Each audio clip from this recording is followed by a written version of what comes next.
Hello and welcome back. In this video, I will be teaching you how to add and or manage your company's active users. So let's get started. First, in the main navigation menu, click on the Home tab if you're not already on it. Once you've clicked on that, in the navigation menu, you will see a tab labeled Administration. The Administration tab will give you a selection of options to choose from. We will choose User Management. Once the page is loaded, you see a column on the left labeled Users and a form called User Entry on the right. First, the column on the left, Users, lists all the active users you currently have. There will always be one default user that is already listed in the grid. To edit one of the existing users, just simply click on their name and their information will appear in the User Entry form to the right. A shortcut to adding a user is the little plus icon at the top right of this column, or you can simply start with the form on the right labeled User Entry when the page was just loaded. In this example, we will be guiding you into creating a brand new user. The user form has three sections: Customer, Info, and Permissions. First, the Customer section is all grayed out. This is because your company's account number and name has been predetermined and thus cannot be changed. The next section is where you fill out your user's information. First, create an ID for your user. This is a free text form, so enter anything you wish. It is recommended that your user ID is or contains your user's name or a nickname that represents your user in some way. You can also select a user from this drop-down list to edit.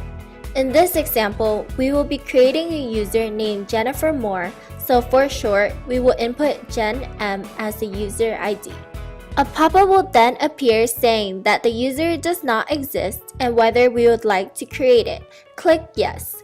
Clicking No would result in your user to not be created. In this example, we will click Yes. Next, input your user's full name. Only the first and last name are required, so you can leave the middle input field blank if you wish.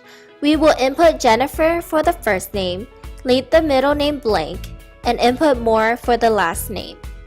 Next is email, which is also another required input field on this form. Enter a legitimate email that belongs to your user here. For now, we will input jennifermoore@email.com.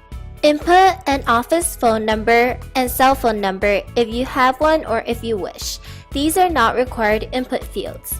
We will go ahead and enter 555, 555, 5555 for both. An employee number is a unique number given to every employee by the company. If your company assigns its employees an employee number, you can input it here if you'd wish. In this example, we will leave this blank. Next, you can enter your user's job title here if you'd like. Examples of titles are account coordinators, advertising managers, brand consultants, and many more. In this example, we will input software developer. The next input field, password expires in, is where you input a number that determines the number of times you are able to use the same password before it expires, and you are required to create a new one. It is a required input field, but if you don't feel a need to ever change the password, you can simply input an extremely high number. For now, we will input 50, so after 50 entries, our user will need to create a new password. The last input field of this section, Session Times Out In, is where you set the inactivity timer for your user. Input the number of minutes that your user is allowed to be inactive when logged into their account before they are automatically logged out. For now, we will input 15. Lastly, the section on the right labeled Permissions is where you assign your user to your company's store locations as well as edit permissions within each location. There will always be a default location that is already assigned to every user. To allow the user access to other store locations, just click the tab Add More Locations. A drop-down list of all your company's store locations will appear. Just select the one you want to allow your user access to. For now, we will select 435. To remove any additional locations that you've added, just click the X to the right of it. You can assign your user to as many store locations as you wish. Under each location is a list of all the permissions within that location. To deny your user access to specific tabs or data on Orbit's website, just simply uncheck the flag. In this example, we will unflag vendors, EDI, and integrations. If you wish to undo or re-allow the user access to a specific tab or form, just recheck the flag. In this example, we will check the flag EDI. Once you are all done inputting your user's information and modifying their permissions, be sure to click Save. A pop-up will appear notifying you that the user has been created and that a temporary password has been created and emailed to the email you had just inputted.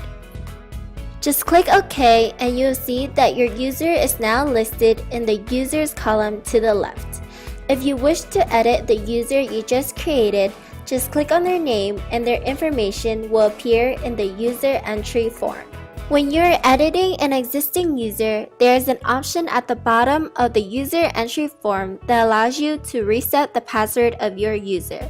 If you would like to reset the password, just click on the link and a pop-up will appear.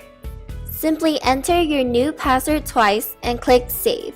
If you don't wish to save, click Cancel. For now, we will not reset the password.